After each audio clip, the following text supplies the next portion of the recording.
इस सेशन में आपका स्वागत है। हम पढ़ रहे हैं ग्रामीण परिवेश और ये इसका 5वां एपिसोड है।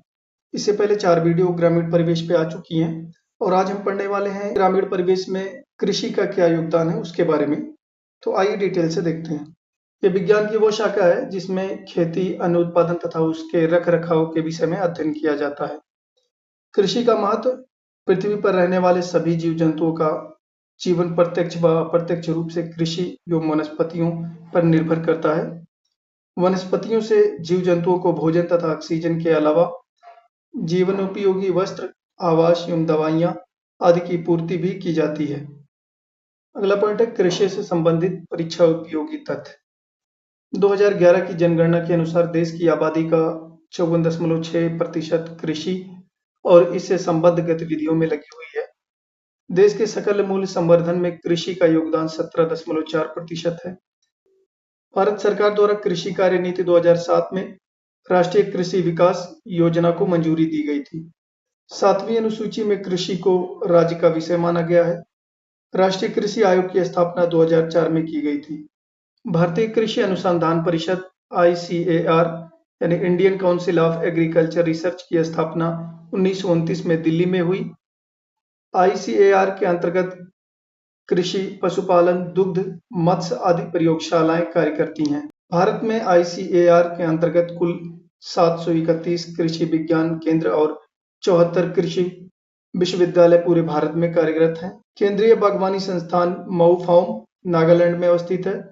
स्वतंत्र भारत के प्रथम कृषि मंत्री पंजाब राव थे। अगला पॉइंट है ऋतुओं के आधार पर फसलों का वर्गीकरण। थोड़ा सा मिसप्रिंट हो गया है। जायद फसलें मार्च अप्रैल में बोई जाती हैं। यह गर्मी और सूखे मौसम सहन करने में सक्षम होती हैं। उदाहरण के लिए खीरा, तरबूज, ककड़ी आदि। रबी फसल बुआई का समय अक्टूबर नवंबर होता है और कटाई का समय मार्च का अंत या अप्रैल। बुआई के समय कम तापमान की आवश्यकता होती है। फसल विकास के समय अधिक तापमान की आवश्यकता होती है। उदाहरण के लिए गेहूं, चना, जौ, सरसों, मटर आदि। अगला पॉइंट है पौधों के जीवन चक्र के आधार पर फसलें। एक वर्षीय ऐसी फसलें जो एक वर्ष में जीवन चक्र पूरा करती हैं उन्हें एक वर्षीय फसल कहते हैं। उदाहरण के लिए गेहूं, चना, मूंग आदि। द्विवर्षीय फसलें ऐसी फसलें जो पहले वर्ष में वृद्धि और दूसरे वर्ष बीज उत्पादन करती हैं, इन्हें द्विवर्षीय फसलें कहते हैं। पहले वर्ष पौधा वानस्पतिक रूप से बढ़ता है जिसमें जड़ें, तना और पत्तियां बनती हैं। खाद्य पदार्थों जैसे चुकंदर की जड़ की कटाई आमतौर पर इसी चरण में की जाती है। दूसरे वर्ष सर्दियों के ठंडा मौसम वानस्पतिकरण बीतने के बाद पौधा फूलता है, फल और बीज पैदा करता है और फिर मर जाता है। उदाहरण के लिए इस प्रकार की फसलों में चुकंदर, मूली, गाजर, अजवाइन, अजमोद, प्याज और कुछ प्रकार की गोभी भी शामिल है। बहुवर्षीय ऐसी फसलें जो कई वर्षों तक जीवित रहते हैं। उदाहरण के लिए दुरम, नेपियर घास आदि। भूमि की उपयुक्तता के आधार पर कृषि। हल्की भूमि की फसलें जैसे बाजरा, मूंग, ककड़ी, खरबूज, मूंगफली आदि। भारी भूमि की फसलें कपास, धान। मध्यम भूमि की फसलों में अधिकतर सब्जियां होती हैं। अधिक उपयोग के आधार पर फसलें अनाज, गेहूं, जौ, धान। मोटे अनाज ज्वार, बाजरा, मक्का, कोदो, मंडुआ, काकून आदि। दलहनी फसलें चना, मूंग, मटर, मसूर, अरहर। चारे की फसलें बरसीम, ज्वार, लोबिया, दुरम, नेपियर घास आदि। रेशे की फसलें कपास, जूट, सन, फ्लेक्स। चीनी देने वाली फसलें चुकंदर और गन्ना। अगला पॉइंट है वानस्पतिक वर्गीकरण। घास परिवार गेहूं, जौ, धान, गन्ना, बाजरा, मक्का, ज्वार, कोदो, सांवा इत्यादि। मटर परिवार मटर, चना, मूंग, उर्द, अरहर, सनई, लोबिया, मसूर, सोयाबीन इत्यादि। आलू परिवार में आते हैं आलू, तंबाकू, मिर्ची, धतूरा, बैगन, टमाटर, मिर्च आदि। कंपोजिटी परिवार में आते हैं सूरजमुखी, गेंदा, बायसुरी इत्यादि। चीना पोसी परिवार में आते हैं चुकंदर, अदुआ इत्यादि। लिलिएसी परिवार में आते हैं प्याज, लहसुन, प्याजी इत्यादि।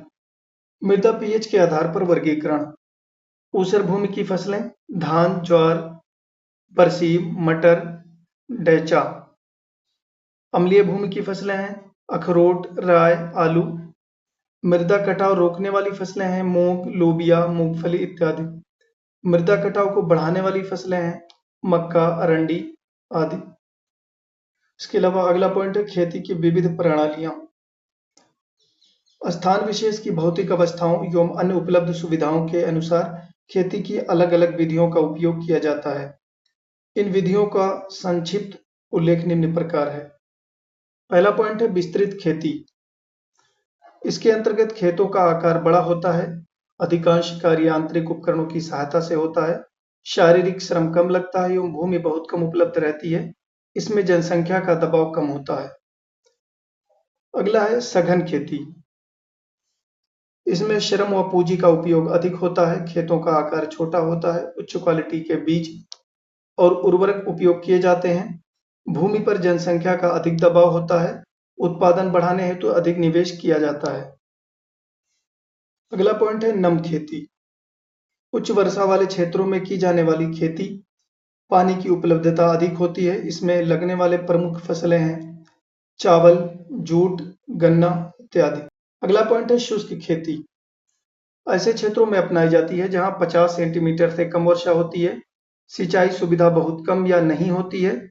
ऐसी खेती मुख्यतः दक्षिण भारत और पश्चिमी राजस्थान में देखने को मिलती है। उनकी फसलें हैं गेहूं, ज्वार, बाजरा, दलहन।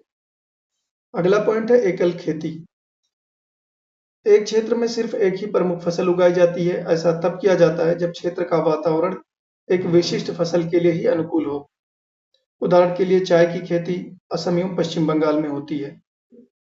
अगला पॉइंट है झूम खेती। जंगल झाड़ को जलाकर भूमि को खेती योग्य बनाना। यह पद्धति विशेष रूप से पूर्वोत्तर भारत में होती है, जैसे असम, मेघालय, नागालैंड, मणिपुर आदिवासी क्षेत्रों में। यह परंपरागत आदिवासी खेती प्रणाली है।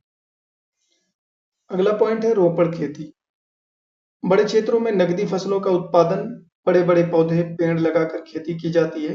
इनकी प्रमुख फसलें हैं रबर, चाय, कॉफी, नारियल, कपास आदि। मैं वीडियो में केवल जो एग्जाम ओरिएंटेड पॉइंट है वही लेता हूं, बाकी अगर डिटेल पढ़ेंगे तो काफी ज्यादा लंबा हो जाएगा, इसलिए जो मेन पॉइंट है वही वीडियो में लेते हैं। और आज के लिए इतना ही। वीडियो अगर आपको पसंद आई तो वीडियो को लाइक और शेयर करें, चैनल को सब्सक्राइब करें और कमेंट बॉक्स में अपनी राय जरूर दें। Thank you.